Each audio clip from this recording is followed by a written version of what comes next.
നമസ്കാരം. ദാരിദ്ര്യവും ദുഃഖവും ദുരിതവും മാറാനുള്ള ഒരു മന്ത്രമാണ് ഇവിടെ പറയാൻ പോകുന്നത്. ഈ മന്ത്രം ജപിക്കേണ്ടത് നിങ്ങൾ ശിവക്ഷേത്രത്തിൽ പോയിരുന്ന് വേണം.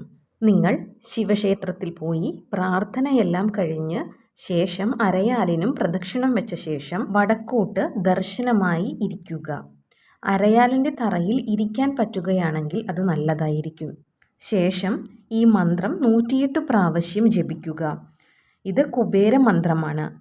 ഈ മന്ത്രം ഒരു 3 ആഴ്ചയെങ്കിലും ജപിക്കുകയാണെങ്കിൽ പെട്ടെന്ന് ഫലം കിട്ടും. അതിന് കഴിയാത്തവരാണെങ്കിൽ ഈ മന്ത്രം ആഴ്ചയിൽ ഒരു 3 ദിവസമെങ്കിലും ജപിക്കാൻ ശ്രമിക്കണം. മന്ത്രം ഇപ്രകാരമാണ്: ഓം വിം വിത്തേശ്വരായ നമഃ. ഈ മന്ത്രം ഈ പറഞ്ഞ പോലെ നിങ്ങൾ ജപിച്ചു നോക്കുക. നിങ്ങളുടെ ദാരിദ്ര്യത്തിനും ദുഃഖത്തിനും ദുരിതങ്ങൾക്കും നല്ല ശമനം കിട്ടുന്നതായിരിക്കും. ഈ മന്ത്രം നിങ്ങൾ ജപിച്ചു നോക്കുക. ഫലം ഉറപ്പായും കിട്ടുന്നതാണ്.